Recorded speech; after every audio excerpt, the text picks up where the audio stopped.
Hello, everyone. Welcome into another episode of Capturing the Game Within the Game podcast featuring me, the co-host, Desmond Jones, and Brady, the other co-host. Together, we form Capturing the Game. Today, we got another great guest, a Fort Wayne native. Currently, he's an NFL scout for the Seattle Seahawks. His name is Jason Barnes. Tell the audience a little bit about yourself so they can get to know who you are. Yeah, man. Just like you said, I'm born and raised here in Fort Wayne. Went to Southside High School. Played 4 years of varsity football there. Also with basketball. Went on to play football at Ball State University.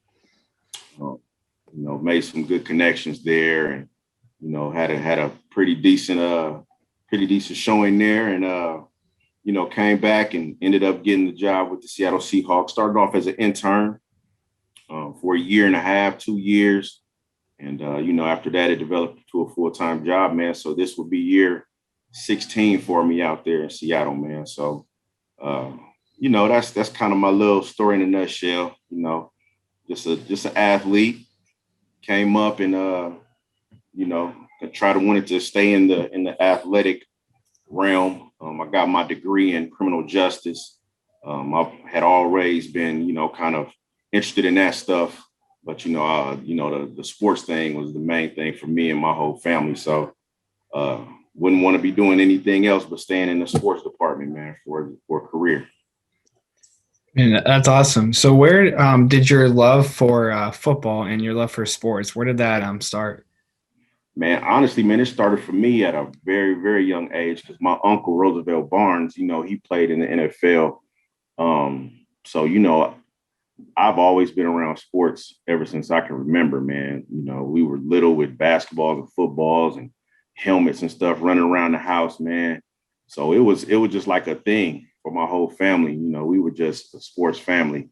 So my love for the game came at a very young age.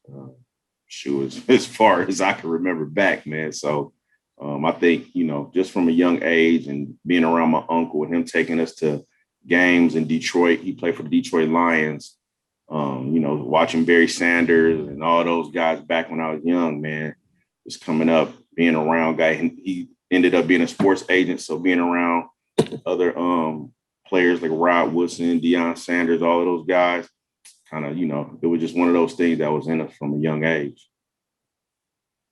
Yo, how was those like sports rivalry growing up with? Because I know y'all probably had some heated competitions, playing whatever sport at Man, the time, whether it been basketball, football, whatever. How was yeah. those?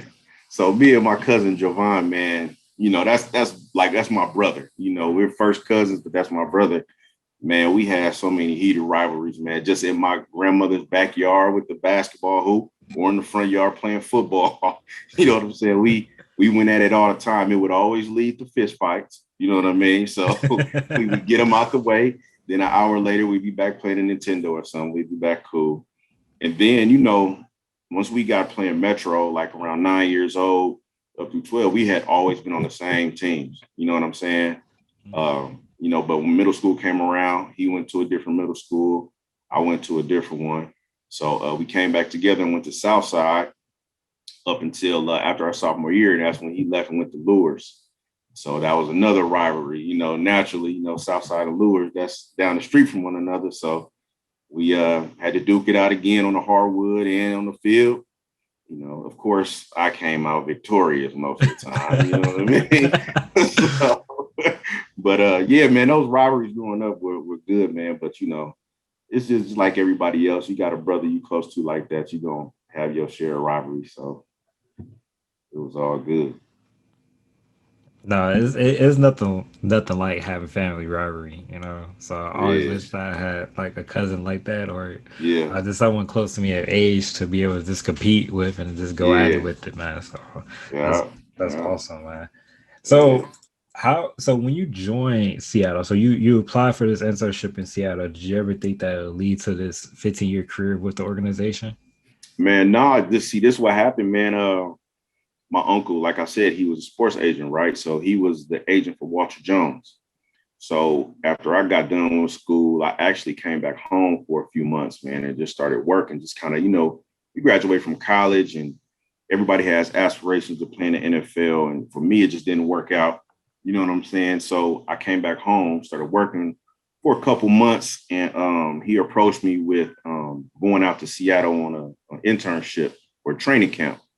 So, I'm trying to figure my path out in life. You know what I'm saying? Trying to figure out which way I'm going to go with things. And so I decided to go out there and give it a try, not really knowing what the front office side of things did, you know what I'm saying? Like how extensive it was and stuff. So went out there in training camp. At that point, I was doing a lot of grunt work for the actual scouts, you know what I'm saying? Driving different players around, going back and forth from tryouts to the doctor with them, doing those type of things. And so they asked me to come back for the rest of the season after training camp was over. And the crazy part is my son was born the last day of training camp back here in Fort Wayne. So I'm tripping. I'm like, man, how am I going to do this? And my son just was born, so they let me come home for a couple of weeks to think it out, talk to my mom, my uncle. They were like, this could be, a career for you. We got your back, the little man and everything. And so I stayed at home for about 3 weeks and decided to go ahead and come out and do a full year of the internship. So ended up being one of the best decisions I made, because it spearheaded my career. So to answer your question, I didn't think it would end up being, 16 years later, I have a title of being a personnel executive for the same team that I started with, you know what I'm saying? Been through a couple of head coaches, a couple of different GMs. And so, I didn't think it would end up being like this, but, I'm proud. I'm happy I made that decision to go on back and stick it out. Yeah, that's awesome. With that, and you said your son being born at the end of training camp. What were the challenges that you faced through that first couple of months of training camp, being an intern, and then that whole next year of being an intern? Yeah, that was honestly, man, the biggest challenges I faced at that time was just kind of getting the gist of how everything worked. You know what I'm saying? Of course, being away from my son after he was born, when I went back out there, it was like, man, I'm away, but I kept in contact every day, and my mom and my whole family helped out, so that was a plus. But just getting the gist of how everything worked on the NFL level in terms of the day-to-day grind and the day-to-day behind the scenes stuff, just getting the hang of that, and then being able to navigate and deal with different coaches. I was still interning, so like I said, I still had to run and pick up players from the airport, bring them in for workouts, run them to the doctor, go and get food, and doing all those kind of things. So jumping into that stuff where you have to feel like you have to be in 5 places at one time almost, you know what I'm saying?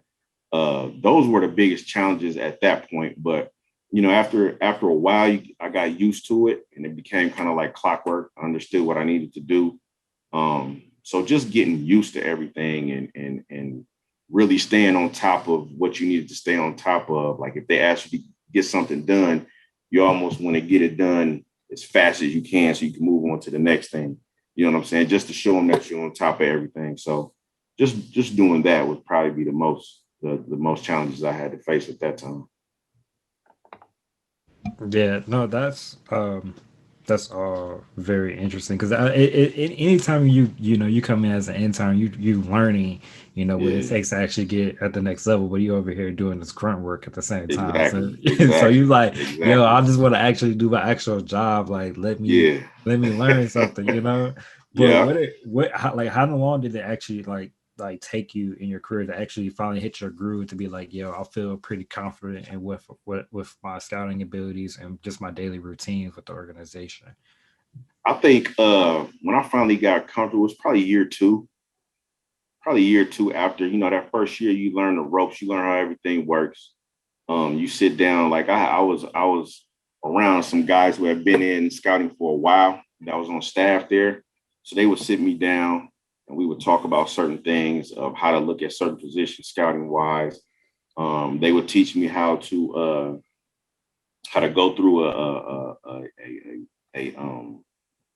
what did we used to call it? I forgot. Like, basically, a scouting report of the other team, where we would go through, watch the film of both offense and defense, and kind of how to put it together, kind of how to put together your words for your write-ups that you have to do and all of that kind of stuff. So I think year 2 was when I really started to feel like, okay, boom, yeah, I know what it's about now. I've been shown the way, so to speak. So now I can go ahead and do what I need to do in terms of scouting, because it's such a opinion-based profession. A lot of it is, you know what I'm saying, especially on the college side. So, you learn the ins and outs, and then you got to just put your own thing on it. So I think year 2 is when I really kind of settled in and understood and got my groove going. Yeah, no, it I felt like year 2 is like a good solid mark for anything that you like, yo, I'm Yeah, past the first time I'm seeing the first time seeing this, now we know exactly. what we kind of what to do. So it's like the second time around, I'm like, I'm kind of prepared Yeah, and equipped. Was it how was it like trying to also surviving those coaching changes? Because when new GM, especially when GMs come in, they like to bring yeah, their own guys with them, and like, exactly. because I'm like, they like to bring those people that they know where they cut from, Yeah, so yeah, how was it like being able to survive those particular times? yeah. So with the coaching changes, um, it really didn't mess with the personnel staff much. The coaches were bringing their own coaches or whatever like that. Mhm. It really didn't mess with the personnel staff much. So when I first started, Tim Ruskell was our GM. So I was there with him for 3 years. And once he got let go, that's when John Schneider came in. So that's when I was like, oh, you know what I mean? Let's see what's gonna happen. But the craziest thing is that same year that Tim Ruskell got let go, John and I had met at Purdue University one day, just in there watching film. He was coming from Green Bay. So, we were in there, it was just me and him just in there talking. It was first time meeting him. We just, shooting the stuff, small talk, you know what I'm saying? Just talking about people we knew or whatever. And so fast forward a couple months later, Tim Russell gets let go, John Schneider gets the job. You know what I'm saying? So it was like, wow, maybe that was meant to be. And he had worked previously in Seattle before also. So he knew some of the guys who were still on staff there in the personnel department. And so when he came in, what he did, he kind of just let everybody still had years on their contract or whatever. He let us go and kind of just felt us out, just like we were filling him out to see how things were going to be. And for the most part, everybody stayed intact, at least for a few years. And then, some changes were made. But, it's always nerve wracking when you're a scout or something like that and the GM gets fired, you're not having success with the team, GM gets let go, everybody's on eggshells, man, not knowing what's going to happen. You know what I'm saying? Luckily, I've only had to go through that once so far. So, John has been out there since like 2010. So we've been pretty good and pretty stable with our group, unless people move on, to get other jobs or whatever. So, yeah, I was lucky, man. Then I haven't had to go through it much. And like I said, that meeting we had at Purdue, I think that was meant to be right there, man. And I mean, that's awesome with that. With being a scout and being looking at like the personnel and stuff, what types of things did you learn during your internship and being a scout, and what are some things that people could like learn from you with what goes on with your day to day stuff? Yeah, so basically, man, what I learned was doing how we do things day to day. You just have to be on top of what you're doing, because how much we move around and travel from city to city, state to state on a weekly basis. Sometimes, if you get behind, man, everything you can get swamped with work because you have to meet deadlines. You know what I'm saying, with your reports and certain things. So you have to stay on top of what you do, because I may be in West Lafayette at Purdue for from 8 in the morning to about 5 p.m. At night. After practice, got to drive down to Bloomington just to I got to get down to Bloomington, get in the hotel, type up what I need to type up. Maybe if it's 5 or 6 prospects I need to type up, because I got another 5 or 6 from IU the next day. You know what I'm saying? So I got to stay on top of it. And on top of that, get some rest so I can get up and do it all over again the next day. So, it's a lot of travel, and people always, oh man, you get to travel a lot. Yeah, I get to go places, but I'm not traveling to go have fun. You know what I'm saying? I'm traveling to work and stay on top of my stuff, man, so I can get it all done and, really, really focus on what I need to focus on. So I just think being on top of everything, not procrastinating, and sacrificing that time is the biggest thing I would tell people who's looking to get into it. That's the biggest thing you're going to have to do, especially being a college Road Scout. Being a college Road Scout is I think it's tougher than being an in-house pro guy, because in-house pro guy, you're in the building every day. You know what I'm saying? So on the road as a college guy, you're out on the road for maybe 7-10 days at a time, away from your family, away from the house. You know what I'm saying? Kids or whatever. So you got to buckle down, sacrifice, and really get what you need to get done. Yeah, it's interesting. I want to make one little thing. So I'm guessing your words per minute in typing has increased over the years then, with all that typing that you've done. I'm a beast typing now, man. When I first started, I was going, one finger at a time. Now I'm like boom, boom, boom. I don't even have to look. I'm a beast with it now. That's funny. Because man, yeah, I luckily, like, growing up, like I had typing classes, so I learned how to type easily. So my wife makes fun of me because like I be looking at her and typing at the screen. She's like, "Yo, how do you do that?" I was like, "Yeah, practice." Man, we had typing classes coming up too, man. But that was one of them classes where, are you going to type class? Oh man, we got to go in there and clown. You know what I'm saying? Little did I know I was gonna need it, man. You know what I'm saying? Yeah. Oh man.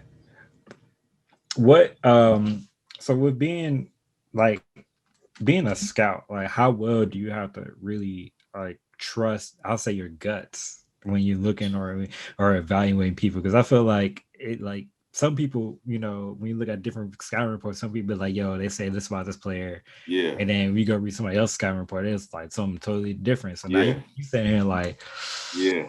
am I really sure about this? Like how, how hard it is for you to stick to those, like, your guts when you're really evaluating those players? Man, for me, it's really not hard to stick, because I really, really trust what I see. You know what I mean? I really, especially over the years, that's another thing that I felt like that I've really gotten good at. I trust what I see. I feel like I'm very good at correlating what I'm seeing and, seeing how it will fit our squad, because that's what we do. We really look at players, how they will fit our team. We grade for our team, not necessarily the league. So, that for me, it's important to watch as much film on each guy as you can, especially if you're seeing something that you like early on. It's easy to tell the guys. For me, it's easy to tell the guys who doesn't fit you, who won't fit your scheme, who can't play in your scheme, who won't do those things. It's easy for me to point that out, and on the other side, it's easy for me to point out guys who will. So when I see the guys who I feel like will fit us and improve us at each spot, I try to watch the whole season on them as much as I can. Try not to get influenced by talk to another teams. We're all, it's like a fraternity almost. So we may talk every few weeks, this and that. It was hard for me at one point to not let some of their feelings about certain players and things influence what I was seeing and what I was feeling. So I think now, just sticking to my guns, really sticking to what I see and what I like, and not trying to overdo it. Because once I feel like there is such a thing as study long, study wrong. You know what I'm saying? There is some of that too. Once you feel like you're done with that guy and you feel strong about what you feel about him and you feel comfortable with how much you've watched, how much you've studied, and how much information you got on the guy, let it be that. You know what I'm saying? Don't let anybody influence what maybe I need to go back and watch again and this and that. there's nothing wrong with going to watch again, but really stick to, like you said, stick to your gut and what you feel. Yeah. Have you ever caught yourself like going back and rewatching stuff that like refilm, like maybe early on or even now? Have you caught yourself like going back and like, let's say an hour or two later, like, oh wait, I think I saw this, or I want to look at this, or done Yeah. that? Yeah, I do that. I do that part all the time. I do that part all the time. Like if I feel like I need to man, I don't feel comfortable. I don't feel good about it yet. You know what I'm saying? Especially somebody that I know that it's a strong possibility that we might draft or be in the running to draft. I'm like, man, let me go back again and really, really open my eyes back up, be open-minded, you know what I'm saying, and really go back and study some more. Yeah, that happens multiple times every year. You know what I'm saying? So that's one thing that does. But again, like when you looking at you, the more and more you watch film on certain guys, like they start to look different sometimes. You know what I mean? Like, dang, what was I thinking early? You know what I mean? Yeah. So like you were saying, sometimes you gotta just stick to your gut, man, and really go with it. Because that's happened where I've changed my mind on a couple of dudes. I'm like, nah, and then they end up being exactly what I thought they were gonna be before. I'm like, you know what I'm saying? So yeah, it's happened. It's happened. That's crazy. With you evaluating so many different players, over the years, what's some of the stuff that players need to do more of, and what's some of the stuff that some of the players need to do less of? Whether it's, I don't know, whether it's fundamentals or whether it's when they're putting together their scouting profiles. Like, I'm asking for those athletes that are trying to make it to the next level, Mm-hmm. whether it's the seniors that's trying to get to play college football, and Mm-hmm. the players that are playing college football trying to make it to the next level. What's some of the stuff that players need to do more of or even less of. Um, Well, when it comes to, I'll start with the high school guys going to college. Mm-hmm. Um, we try to answer your question the best way I can. I Yeah. feel like I always preach this to kids who ask my advice in terms of college and this and that. Go to the college that fits you, where you can go in there and you can play and showcase yourself. Mm-hmm.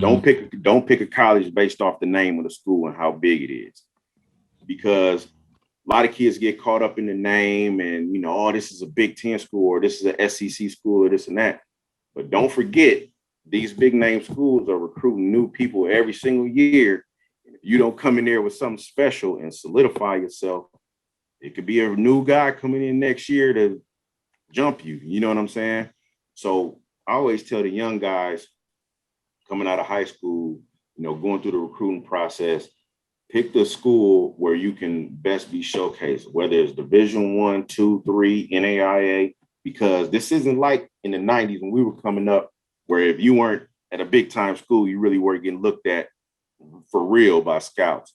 Nowadays, man, I go everywhere. I go Division 1, 2, 3, NAIA. I go to St. Francis. I go to Ohio Dominican. I go to all these schools. You know what I'm saying? So if you can play, you're putting out the production, and you have the athletic ability and all of that, we're going to see you. You know what I'm saying? So that's what I would tell those guys coming from high school to college. In terms of college, trying to get to the pros, just working, man, just going above and beyond with your preparation, whether that's preparing for the combine, whether that's being in the best shape you can be in, whether that's putting in the extra film work during the week, during the season, so you can go out there and execute at a high rate, and can play fast, and so you can be prepared. You know what I'm saying? So you can be looked at a little bit different. So it's just the preparation part from college to the pros, because it's more than just going out there playing on Saturday with us. We're talking about what kind of kid are you. We're talking to the janitors. We're talking to the training staff. We're talking to your academic advisors. We're talking to your high school coaches. We're trying to get as much information as we can about you. So just staying on the straight and narrow, preparing yourself, and trying to prepare to be a pro early. So when you get to the pros, it's second nature for you. Gotcha. Do you ever get when you go to like these smaller schools and looking at people, do you ever get people come up to you and just like interact with you because they see, like, I'm sure you're probably wearing your Seahawks stuff out there. Do they ever just come up to you and like engage with you and ask if you're a scout or anything like that? Sometime, not a lot, because like I said, now it's so normal for scouts to be at these smaller schools now, where it's not like, oh man, there goes a scout from wherever. It's kind of a normal thing now. You know what I'm saying? So you will have kids come up and introduce themselves and talk to you, and some of them may be even be asking, hey, how did you get started in scouting? Those are the ones that I try to stay away from, because they're not trying to play for real. They're just asking you about scouting. You know what I'm saying? But it's not you get kids that come up, some, not a lot, because it's more normal for us to be at these smaller schools now. Yeah, I find it like now, like before in the NFL, we focusing primarily on the primary schools, Mm-hmm. for your athletes and stuff. Now they expanded because now they're starting to look at all different levels of stuff. That's the Yeah. reason why you're seeing your Trey Lance or even your Carson Wentz. I mean, granted they came from the same school, but you start to Yeah. see, these quarterbacks or even just different players from different levels of divisions, they look at the talent, they were like, okay, we can actually use that Exactly. in the NFL. So, how's that change been like impacted like the way scouting works, I guess. Yes. Well, I would say the main thing is there's no more secrets. You know what I Yeah. mean? Ain't no more, oh, I got a hidden gem. Nah, I know you don't. Everybody knows about them now. You know what I'm saying? So Yeah. it's very rare that you will have somebody who's kind of like off the radar. Um, new trend now is kind of like finding these college basketball players, who have pretty decent size, and maybe not as gifted to make it to the NBA, and have background maybe in high school playing football.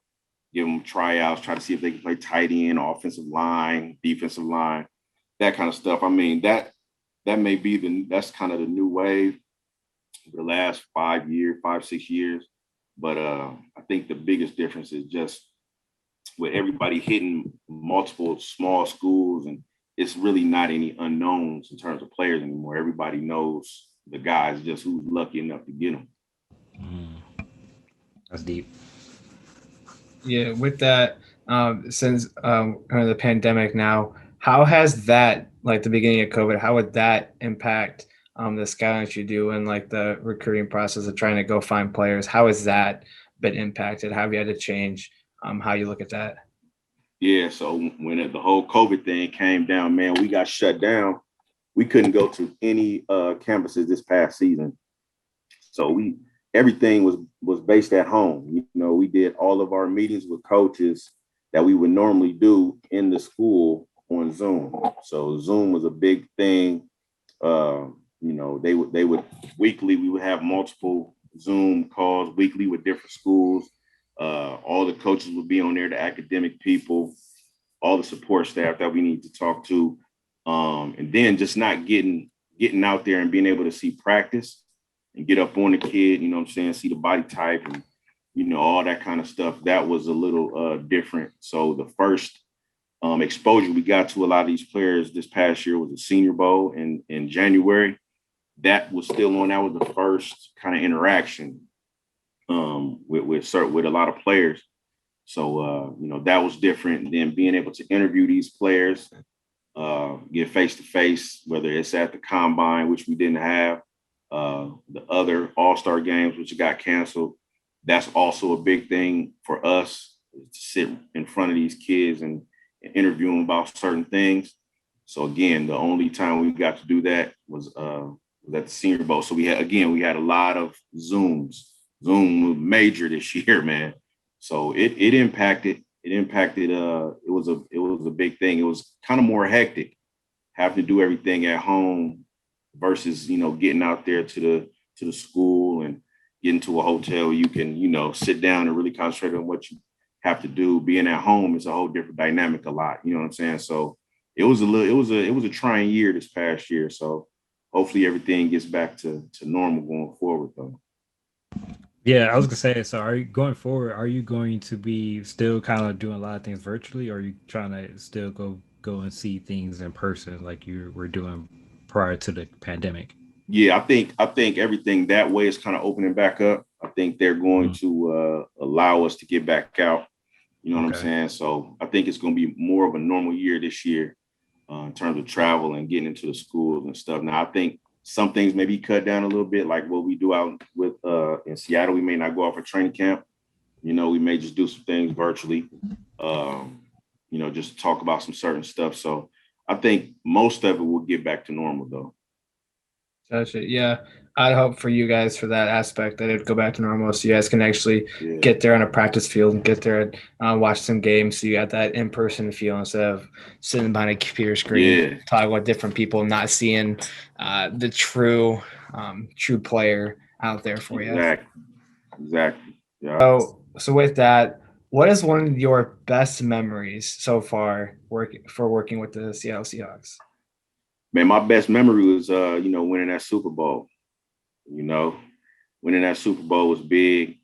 Just being down there on the field after the game, seeing everybody, confetti flying, all that kind of stuff. Just the satisfaction of winning it, because you're always nervous in a big game like that you may not come out on top or whatever. But just it was kind of a breath of fresh air you could breathe after we got done. Like boom, we did it.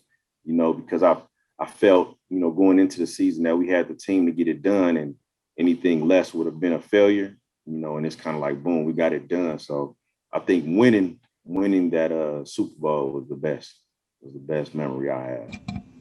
I bet. How often, or do you ever get tired of the 4th and 1 jokes? Man, I don't really get tired of them, man, because Yeah. shoot, hey, we deserve it, man. You know what I mean? You know what I mean? That's like it's crazy because like you just asked me what's the best memory the following year, man. That was the worst. You know what I'm saying? Like Yeah. that was a crazy, crazy time, man. And like I was telling people at that point, I was like, man, I don't even know if I felt that hurt anytime I was playing. You know what I'm Yeah. saying? So it was tough. The good thing is we had to fly back to Seattle that next day and get back to work right before the combine and everything. So that kind of helped us get over it a little bit faster. But yeah, Yeah. that was man, that Uh, was tough. I mean, I still see all the memes and Yeah, all the yeah, questions like, just y'all had Marshawn Lynch, just give him the man. ball, like Oh my goodness, man. Should have gave my dog the ball, man. y'all you would have been having 2 rings on the You finger. know? Oh man. Oh, that's tough. What so going back to scouting, so you actually mentioned the draft combine and stuff like that. How is the draft process with being a scout, especially particularly on draft day? Like you're in the Hmm. room, you're working on a team to help make the final decision on those players. Hmm. For me, I know I would be a nervous wreck. I'd be like, Yeah. yo, what's going on? Like, how are those times being in those rooms? Man, honestly, for us, it's laid back, man.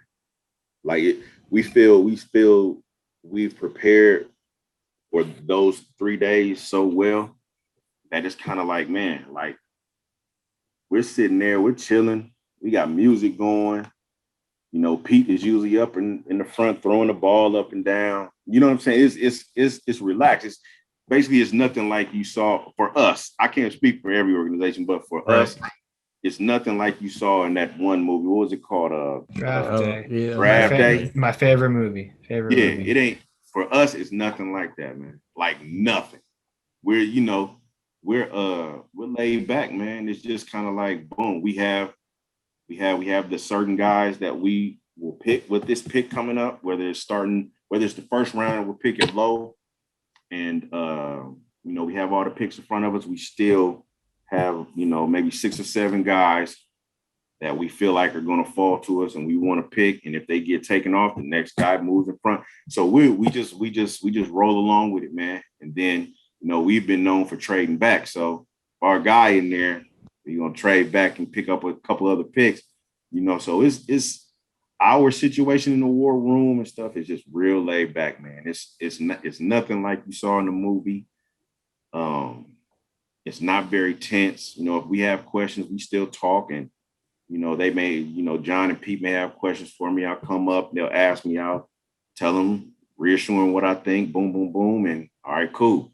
And ultimately they make the decision, you know what I'm saying? So it's real laid back, man. It's real chill.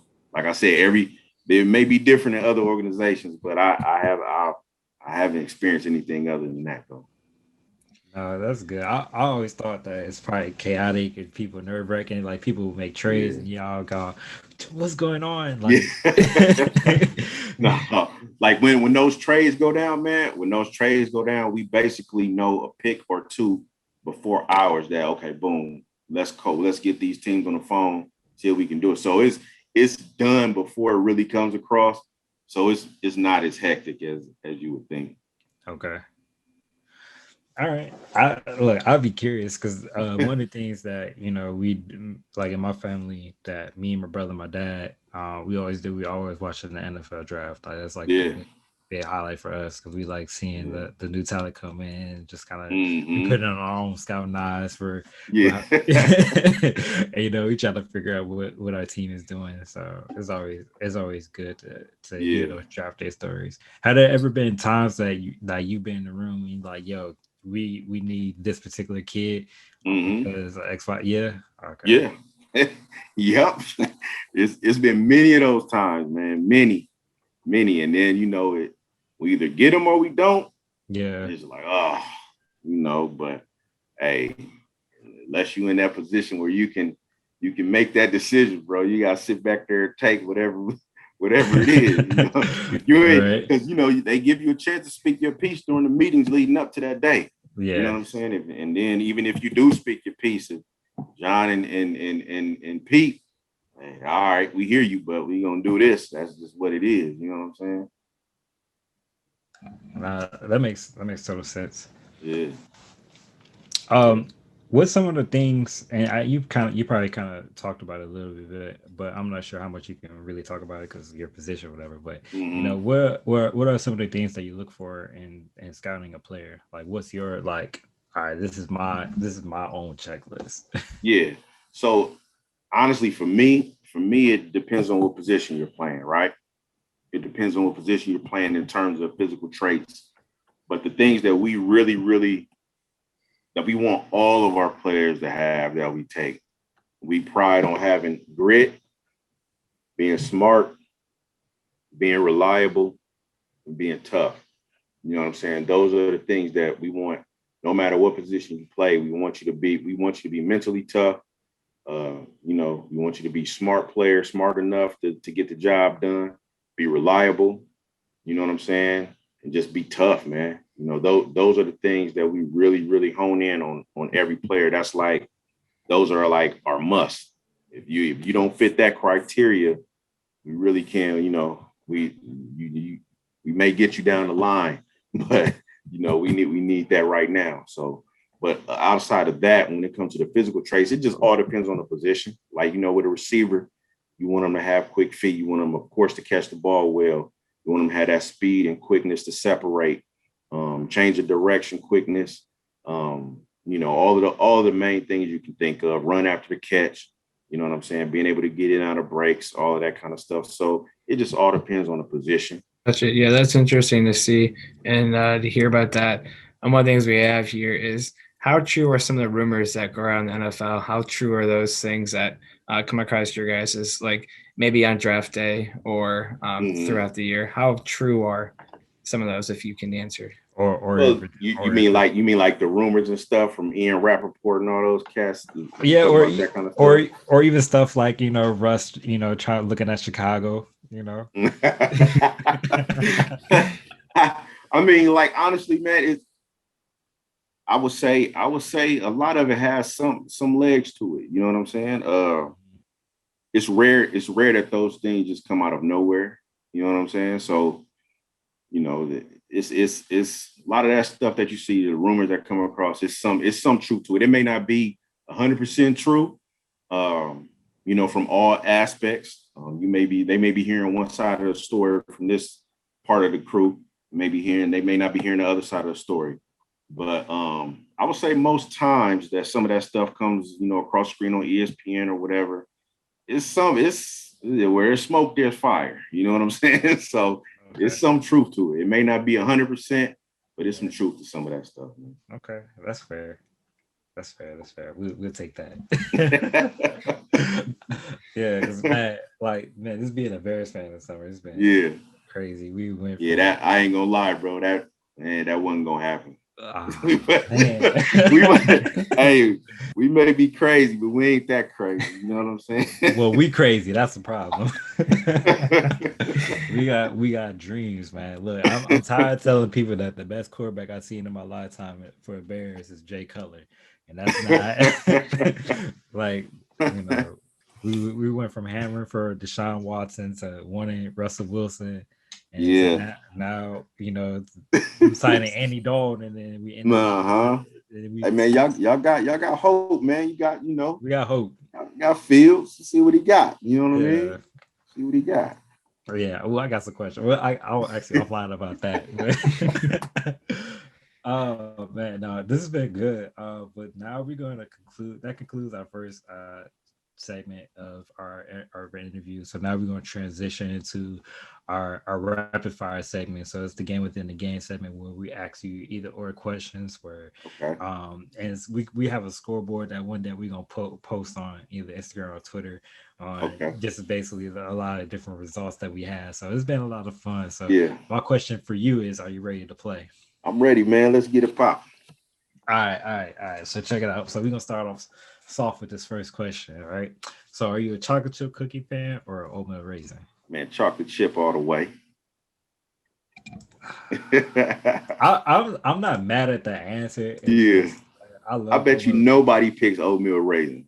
Look, we just had an interview where someone did pick oatmeal raisin. Really? Yeah. Wow. They're special. Very far in between, yeah. Oh, and next one we got. Are you TV shows or movies? I'm TV shows. Let's go. What TV shows are you watching? Man, look, don't look at me crazy. My favorite TV show is First 48.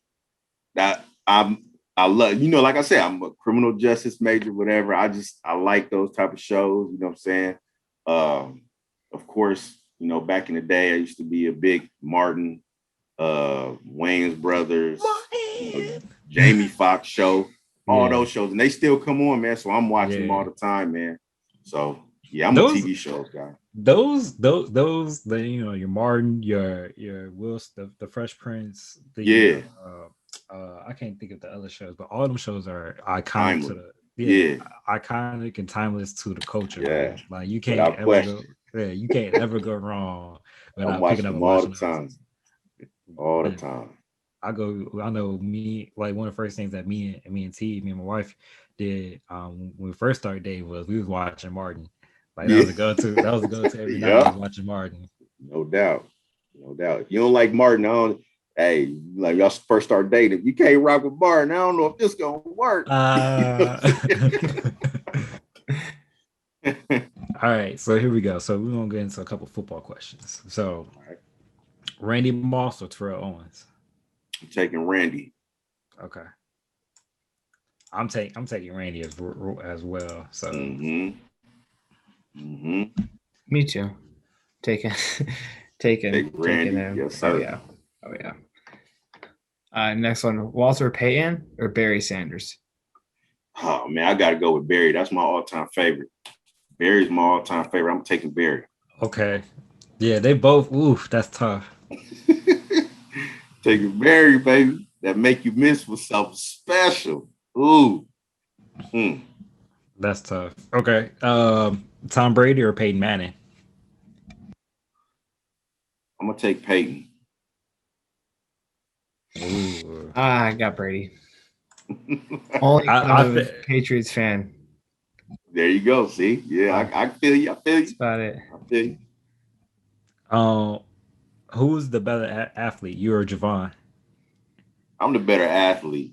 Ooh. He was much more dedicated to me. I'm a better athlete though. he would say different, but I'm sure he would. I'm the better athlete. That's funny. Okay. What's the favorite and you probably kind of already answered this, but we're gonna ask anyway. But what's the favorite sports moment that you see in person? That I've seen in person. Yeah. Yeah, it's probably winning the Super Bowl. Win the Super Bowl. Gotcha. So if you had the chance to take over any organization, what and a professional college ever, which one would you take? I would take over the Indianapolis Colts. Come back home. I'll take them over just because I'm from the state and I got a whole bunch of homeboys down there in Indianapolis, and I'll take them over. It is a nice looking field. Yeah, it is nice. Yeah, because of my Bears disgust that I went through, I've adopted Colts as my second team. Yeah, there you go. I'm a fan of the movement. So yeah. What's your favorite jersey or colorway in the NFL? Probably the Jets, man. I like that green. I ain't gonna lie. I like the green. I like how the helmet looks. I'll tell everybody looks at me funny when I say that and laugh at me, but I like that green on green, man. I like it for real. I was a second. The Seahawks, yeah. I was a second. As much as I appreciate Seattle, but the jerseys are real clean. And the only reason why I only appreciate, I tolerate Seattle is because of my bishop. She's a big Seattle fanatic. Yeah, right. Diehard fan. Look, she got problems with trying to watch the game. She Desmond, can you help? I'm trying to watch the game, son. Can you help me out? Tell her to keep support. We need all the support we can get. Oh yeah, she a big support. She got one of these chairs, the massage chairs. We got the Seattle's emblem across of it. So, really? She going all out. I like that. Yeah, I like that. Big fan. Yeah, I know this isn't part of one of our questions, but how loud does it actually get in the stadium? Bro. Yeah. Hey, look here. Seriously, when I was doing pro, we would be up in the press box, right? When I was doing pro, it would be so loud that it would be shaking up there. And then when you go down to the field towards the end of the game, and you really hear how loud, man, your ears would be ringing, and it's hard to focus. To just stand on the sideline, it feels like the field is moving because it's just so loud, man. Crazy. So it's like, for real, that's legit, man. That's legit. It's loud, man. Yeah, so I always wonder how people communicate during those times. I know they see all the hand actions, the everything they over here. Yeah, you got to go on silent counts, bro, because all that you can't hear none of that. That ain't working. It got to be some silent communication. Has to be. That's awesome. I definitely need to come see a game then. Definitely get out there so I can experience that. Yeah. Be awesome. It's loud, bro. Loudest thing I've heard. Man. But I was gonna ask you another question. Let's say, who's your favorite running back and also your favorite wide receiver in the league right now? In the league right now, my favorite back, man. Dang. I don't want nobody from to see this and not say Chris Carson, but man, my favorite back in the league right now. I don't know, man. I don't know. I really, I don't know, man. It has to. I mean, I'll say this. I'll say Nick Chubb. I'll say Nick Chubb because we were this close to drafting him. I mean, when I say this close, I mean this close. So I give Nick some props. And then you say receiver. Yeah. I got to go with our guys, man. I got to go with Yes. DK, go with Tyler, and now we got a new addition to the squad, Eskridge. Yeah. So I got to go with our dudes, man. D D that dude's a beast. Yeah, Like definitely. like physically and on the Yeah, field. Like that dude. yeah, I don't want no no smoke with doubt. him. Yeah, he puts it down, man. He puts it down. He definitely does. Well, that concludes the interview portion that we have for you today. So, for the people who are listening and viewing at home, where can they find you and where can they follow your everyday stuff? Man, I'm on Twitter for the most part, man. That's really the most thing that I really do because of my kids now. They're involved in sports and stuff. So just Jason Barnes on Twitter, man. That's it, really. I do have a Instagram page, but I really, I don't use it too much. I do some. I don't even remember what my thing is. I don't remember. But for the most part, man, I'm Twitter. I do Facebook some too, just to talk some stuff about sports on Facebook. So it's Jason Barnes there too. So that's the places they can find me if they choose. Gotcha. Well, we thank you for joining us. And for the people listening, you can follow us, Capturing the Game. You can find us on Instagram at capturing_the_game pod, or you can find us on Twitter at CTG_podcast, or on YouTube under Capturing the Game podcast and Capturing the Game pod on Facebook. Again, Jason, Desmond, I'd like to thank you for getting on and joining us on this podcast tonight. And I hopefully that somebody can take this information and use it to their ability. I appreciate you guys for having me, man. I don't get an opportunity to do this much, man. So I really appreciate y'all for even considering me, man. I appreciate it. Thank you. All right.